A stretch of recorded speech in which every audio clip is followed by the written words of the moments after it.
ଭାରତରେ କେରଳ ଏକ ଛୋଟ ରାଜ୍ୟ, କିନ୍ତୁ ଏହି ଛୋଟ ରାଜ୍ୟର ଜଣେ କଂଗ୍ରେସ ନେତା ଦେଶରେ ଏକ ନୂଆ ରେକର୍ଡ ସ୍ଥାପନ କରିଛନ୍ତି। ଏହି ରାଜନେତା ଜଣକ ହେଉଛନ୍ତି କେରଳର ପୂର୍ବତନ ମୁଖ୍ୟମନ୍ତ୍ରୀ ଉମେନ ଚାଣ୍ଡି।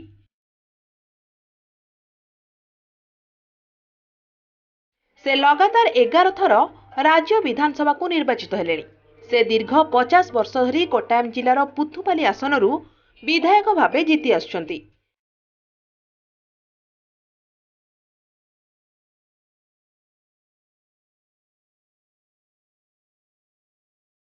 लगातार 50 वर्ष धरी विधायक रहिबारे से हेउचंती देशर एकमात्र कांग्रेस नेता। तांकर विधायक भावे 50 वर्ष पूर्ति को दल पक्षरु धूमधाम रे पालन करा जायछि।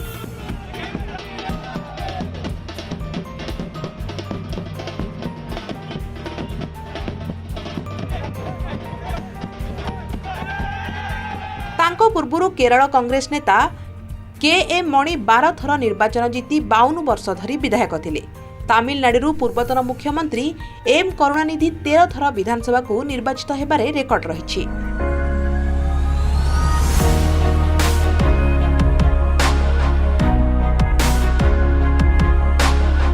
1970 मसीह मात्र 27 वर्ष बयस से पुथुपाली आसनरू विधानसभा को प्रथम थर पर निर्वाचित होइतिले। सेही वर्ष तांकु राज्य युव कांग्रेस सभापति करागला। एहा परठारु से सेही आसनरू विधायक भावे जीति आछंती।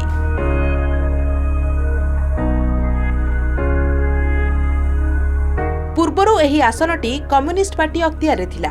जरूरीकालीन परिस्थिति परे से 1977 मसीह राज्य मंत्रिमंडल स्थान पाइथिले। से 2004 और 2011 मसीह केरलर मुख्यमंत्री होइतिले।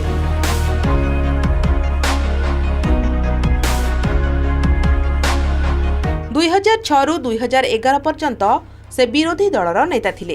केरल रे तांकर सांगठनिक दक्षता पाई से बेस चर्चित। पुथुपाली आसनरू से कांग्रेस को केबे निराश करि नाहंती। Bureau report, OTV.